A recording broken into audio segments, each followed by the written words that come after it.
नमस्कार, ओंकार न्यूज देख रहे हैं आप। आपके साथ मैं हूं आस्था श्रीवास्तव। रुक करते हैं खबरों का। तो अतीक के परिवार की मुश्किलें कम होने का नाम नहीं ले रही हैं। उसके परिवार पर एक और एफआईआर दर्ज की गई है। अपहरण, रंगदारी मांगने का ये पूरा मामला बताया जा रहा है। इस मामले में खुलदाबाद थाने में एफआईआर दर्ज की गई है। जेल में बंद अतीक के 2 बेटों पर मामला दर्ज किया गया है। आपको बताते चले कि अतीक के परिवार पर एक और एफआईआर दर्ज हुई है।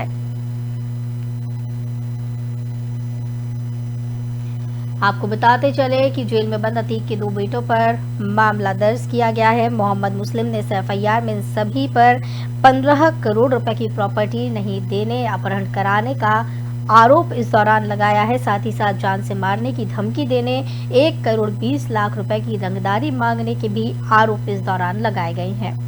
तो आपको बताते चले, अतीक अहमद के जेल में बंद दोनों बेटों के खिलाफ एक और नई एफआईआर दर्ज कराई गई है। उन पर लखनऊ के बिल्डर ने अपहरण और रंगदारी मांगने का आरोप लगाया है।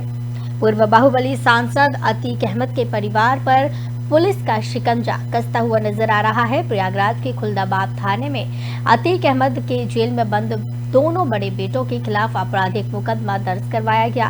यह एफआईआर लखनऊ के बिल्डर मोहम्मद मुस्लिम ने दोनों भाइयों के खिलाफ दर्ज करवाई है, जिसमें उन पर अपहरण और रंगदारी मांगने का केस दर्ज हुआ है। अतीक अहमद का एक बेटा मोहम्मद उमर इन दिनों लखनऊ जेल में बंद है, जबकि दूसरा बेटा अली अहमद प्रयागराज की जेल में बंद है। बिल्डर मोहम्मद मुस्लिम इन दोनों भाइयों के खिलाफ अपहरण और रंगदारी मांगने का केस दर्ज करवाया है। अतीक के बेटों के साथ ही उसके करीबी आसाद कालिया, गनर एहतेशाम, करीम, मोहम्मद नुसरत और अजय के खिलाफ भी एफआईआर दर्ज करवाई गई है। मोहम्मद मुस्लिम ने इस एफआईआर में इन सभी पर 15 करोड़ रुपए की प्रॉपर्टी नहीं देने का और अपहरण कराने, जान से मारने की धमकी देने और 1 करोड़ 20 लाख रुपए की रंगदारी वसूलने का आरोप लगाया है। हालांकि शिकायतकर्ता बिल्डर मोहम्मद मुस्लिम भी अतीक गैंग का मेंबर है और उसके खिलाफ भी कई मुकदमे दर्ज हैं। पिछले दिनों मोहम्मद मुस्लिम और अतीक के बेटे असद की बातचीत का ऑडियो भी सामने आया था, जिसमें वो अतीक के नाम पर उसे धमकी देते हुए सुनाई दे रहा है। वहीं दूसरी तरफ 3 दिन पहले अतीक अहमद के दफ्तर में मिले खून के मामले की प्राथमिक जांच पूरी हुई है। एफएसएल की रिपोर्ट में ये साफ हुआ कि वो इंसानी खून था। पुलिस के मुताबिक यहां पर चोरी करने, नशा करने के इरादे अतीक के दफ्तर में घुसे थे। इस दौरान उनके बीच मारपीट हुई थी और इनमें से किसी ने किचन में रखे चाकू से हमला किया, जिससे किसी एक को चोट आई। तो अतीक अहमद के परिवार की मुश्किलें खत्म होने का नाम नहीं ले रही हैं। पुलिस का शिकंजा उसके परिवार पर कसता हुआ नजर आ रहा है। प्रयागराज के खुलदाबाद थाने में अतीक अहमद के जेल में बंद दोनों बड़े बेटों के खिलाफ आपराधिक मुकदमा दर्ज करवाया गया है। यह एफआईआर लखनऊ के बिल्डर मोहम्मद मुस्लिम ने दोनों भाइयों के खिलाफ दर्ज करवाई है। उन पर अपहरण और रंगदारी मामला मांगने का इस दौरान केस दर्ज हुआ है। अतीक अहमद का एक बेटा मोहम्मद उमर इन दिनों लखनऊ जेल में बंद है, जबकि दूसरा बेटा अली अहमद प्रयागराज की जेल में बंद है। बिल्डर मोहम्मद मुस्लिम इन दोनों भाइयों के खिलाफ एक केस दर्ज करवाया है और इसमें अपहरण और रंगदारी मांगने के आरोप लगाए गए हैं। अतीक के बेटों के साथ ही उसके करीबी आसाद कालिया, गनर एहतेशाम, करीम, मोहम्मद नुसरत और अजय के खिलाफ भी एफआईआर दर्ज करवाई गई है। मोहम्मद मुस्लिम ने इस एफआईआर में सभी पर 15 करोड़ रुपए की प्रॉपर्टी नहीं देने का आरोप लगाया है। बताया जा रहा है कि 15 करोड़ की प्रॉपर्टी नहीं देने पर अपहरण कराने, जान से मारने की धमकी देने और 1 करोड़ 20 लाख रुपए की रंगदारी वसूलने का आरोप इस दौरान लगाया गया है। हालांकि शिकायतकर्ता बिल्डर मोहम्मद मुस्लिम भी अतीक गैंग का मेंबर है और उसके खिलाफ भी कई मुकदमे हैं। पिछले दिनों मोहम्मद मुस्लिम और अतीक के बेटे असद की बातचीत का ऑडियो भी सामने आया, जिसमें वो अतीक के नाम पर उसे धमकी देता हुआ सुनाई दे रहा था। दूसरी तरफ 3 दिन पहले अतीक अहमद के दफ्तर में मिले खून के मामले में भी प्राथमिक जांच हो चुकी है। एफएसएल की टीम में खुलासा हुआ कि जो खून दफ्तर से मिला है वो इंसानी खून है।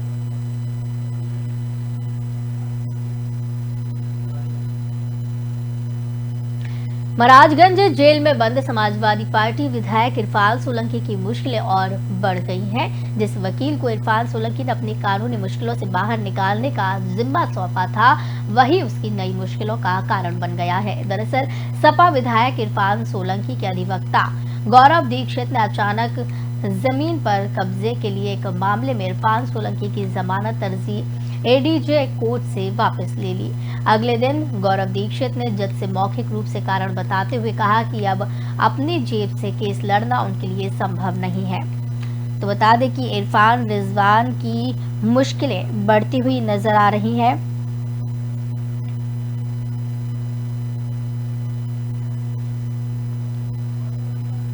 आपको बताते चले कि उनके वकील ने केस लड़ने से अब इनकार कर दिया है और साथ ही साथ वकील ने ये भी कहा कि अपने निजी खर्चे पर केस लड़ना अब संभव नहीं है। एक बड़ा झटका इस दौरान सोलंकी ब्रदर्स को लगा है। वहीं आपको बताते चले कि अभी भी उनका 4 महीने का पेमेंट बाकी है और जिसके चलते एडवोकेट ने केस लड़ने से इनकार किया।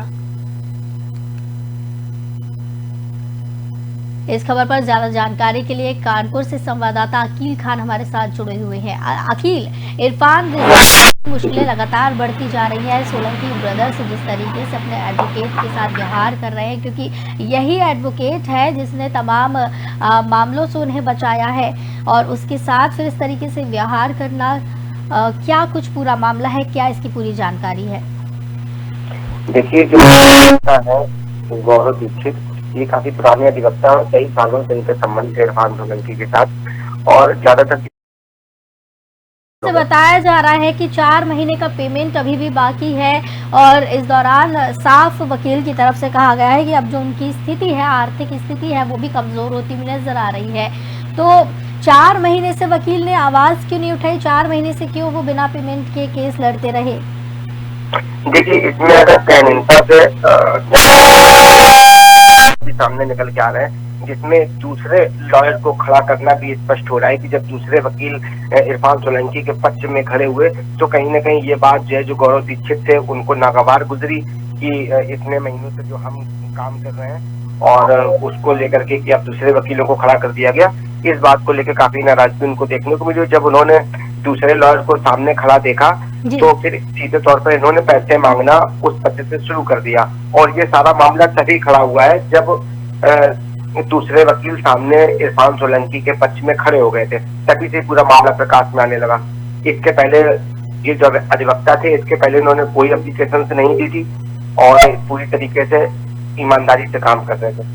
तो कहीं ना कहीं द्वेष भावना भी एक दूसरे के मन में जो आती है कि दूसरा लॉयर मेरे सामने खड़े हो गए और हमको पीछे कर दिया, तो इस वजह से भी ऐसा कुछ मामला हो सकता है, जिसको लेकर के भी प्रार्थना पत्र दिया गया है। पुलिस भी इसमें, कमिश्नर साहब इसमें जांच कर रहे हैं। तो कहीं ना कहीं क्या ये चाह रहे थे वकील की सिर्फ वही है जो उनके समर्थन में रहे और सिर्फ वही केस लड़े?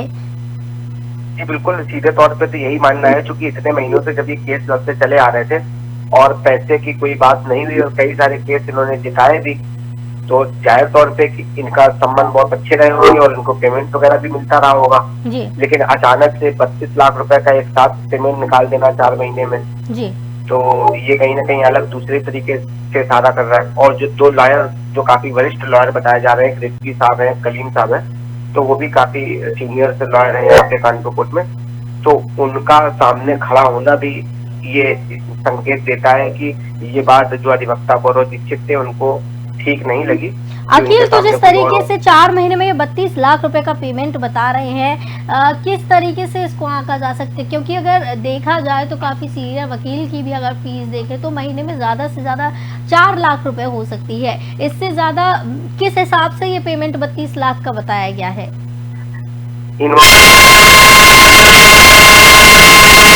32 लाख रुपए 4 महीने में जिनका खर्चा हुआ है जी, उसमें इन्होंने पूरा ये बिल जो बनाया है 32 लाख रुपए का बनाया है 4 महीने का। और अगर पूर्व की अगर कोई बात होती तो वो उसमें इस बात को एप्लीकेशन में भी स्पष्ट करते कि मेरा 4 साल से पैसा बकाया या 5 साल से बकाया या कोई अन्य लेन देन है, जी। इसमें सिर्फ जो 32 लाख रुपए का जो लेन देन बताया गया है वो सिर्फ कोर्ट की फीस यानी कि अधिवक्ता की जो फीस है वो बताई गई है। और हमें नहीं लगता है कि इस तरीके से इतनी ज्यादा फीस हो सकती है, जैसा कि आपने भी कहा कि भाई ज्यादा से ज्यादा 4 लाख 5 लाख रुपए तो चलो ठीक है, लेकिन इतनी ज्यादा फीस 32 लाख रुपए 4 महीने में खर्चा हो जाना तो ये भी कहीं ना कहीं संदेह पूर्ण बात है।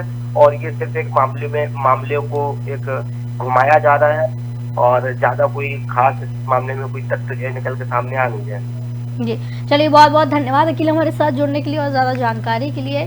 तो बता दें कि सोलंकी ब्रदर्स के जो एडवोकेट हैं उन्होंने अचानक से केस लड़ने से इनकार कर दिया है और साथ ही साथ वकील को इरफान सोलंकी ने अपनी कानूनी मुश्किलों से बाहर निकालने का जिम्मा सौंपा था और नई मुश्किल अब ये वकील उनके लिए बनता हुआ नजर आ रहा है। इस वकील ने 32 लाख रुपए का पेमेंट बकाया बताया है 4 महीने का।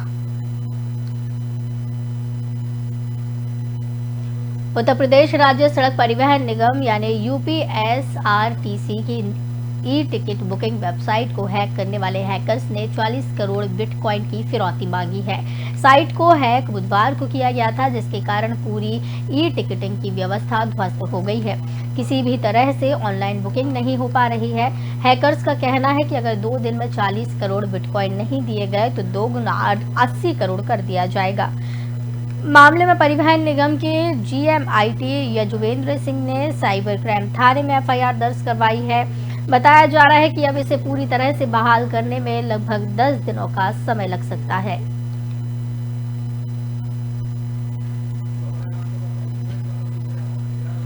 तो महाराजगंज में निकाय चुनाव के दौरान प्रत्याशियों के द्वारा चुनाव को प्रभावित करने की कोशिश की गई। मतदाताओं को लालच के तौर पर रसोई गैस का सिलेंडर बांटने की खबर निर्वाचन अधिकारियों तक पहुंची तो निर्वाचन अधिकारियों ने छापेमार कार्रवाई की। इस दौरान स्टॉक से अधिक रसोई गैस के सिलेंडर बरामद हुए, जिस पर मुकदमा दर्ज किया गया। तो वहीं जनपद भर के अन्य 2 नगर पंचायतों में भी आदर्श चुनाव आचार संहिता के उल्लंघन पर एफआईआर दर्ज हुई है, जिसे लेकर अधिकारियों ने सक्रियता दिखाई और कड़ी कार्रवाई की बात कही। इस दौरान एडीएम महाराजगंज पंकज वर्मा ने पत्रकारों को बताया कि जनता को प्रलोभन दे कर नगर में चुनाव प्रत्याशी द्वारा रसोई गैस की सिलेंडर बंटवाए जाने की खबर मिली थी। इस दौरान एसडीएम सदर और सप्लाई इंस्पेक्टर की संयुक्त कार्रवाई में छापेमार कार्रवाई हुई है। स्टॉक से अधिक इस दौरान रसोई गैस सिलेंडर बरामद हुए। एफआईआर दर्ज की गई। इस मामले पे जांच की जा रही है।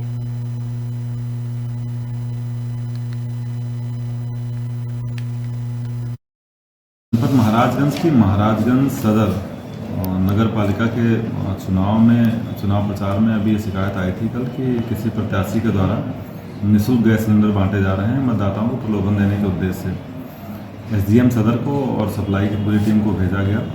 स्टॉक मौके पर कुछ अधिक मिला है, उसको संज्ञान में लेते हुए उनके खिलाफ कार्रवाई प्रस्तावित की जा रही है। आज एफआईआर की कार्रवाई भी की जा रही है। उसके अलावा हमारे जनपद में 2 अन्य नगर पंचायतों में एफआईआर कराई गई आचार संहिता के उल्लंघन में, और आचार संहिता का अनुपालन कराने के लिए हमारे यहाँ 10 एफएसटी, 10 वीएसटी और 10 एसएसटी लगाई गई हैं। उसके अलावा आरओ और सभी जिलाधिकारी फील्ड में भ्रमण कर रहे हैं। किसी तरह किसी भी शिकायत को प्राप्त होने से तुरंत संज्ञान लिया जाता है और किसी तरह का कोई उल्लंघन होने नहीं दिया।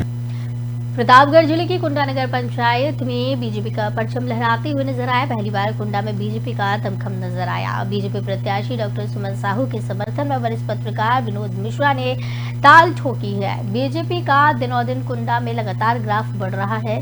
चलिए हम आपको दिखाते हैं कि कुंडा वासियों की बीजेपी समर्थकों की क्या राय है।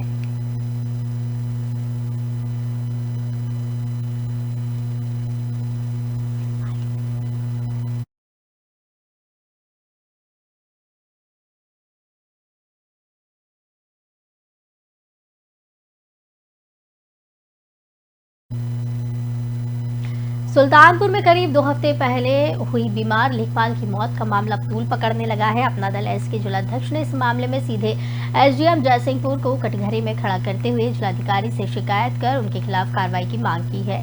बहरहाल जिलाधिकारी ने उन्हें कार्रवाई के लिए आश्वस्त किया है। तो वहीं एसडीएम के खिलाफ हुई इस शिकायत के बाद प्रशासनिक खेमे में हड़कंप मचा है। दरअसल जयसिंहपुर तहसील में तैनात लेखपाल रामजन्म वर्मा कार्ड फालेरिया समय तमाम गंभीर बीमारियों से जूझ रहे थे। उनका इलाज लखनऊ में चल रहा था। इस दौरान नौकरी के साथ बेहतर इलाज की वो कोशिश कर रहे थे। तमाम कागजात लगाकर लेखपाल रामचंद्र वर्मा ने 25 जुलाई 2022 को तत्कालीन जिलाधिकारी रवीश गुप्ता से सदर तहसील में ट्रांसफर करने के लिए प्रार्थना पत्र किया था। जांच के बाद बीमारी संबंधी सूचना सही पाई गई और जिलाधिकारी ने उन्हें ट्रांसफर करने के निर्देश दिए। तत्कालीन मुख्य राजस्व अधिकारी शमशाद हुसैन ने लेखपाल रामचंद्र वर्मा का तबादला जयसिंहपुर तहसील से सदर तहसील किया, लेकिन इसके बाद भी जयसिंहपुर के एसडीएम संजीव यादव ने वहां से रिलीफ नहीं किया। लेखपाल की इसके बाद बीमारी के चलते मौत हो गई और उसके बाद से ये मामला तूल पकड़ता हुआ नजर आ रहा है। इसके बाद आपको बता दें कि अपना दल के जिलाध्यक्ष ने जिलाधिकारी से इसकी शिकायत की है और इस मामले में एसडीएम पर कार्रवाई करने की बात की जा रही है।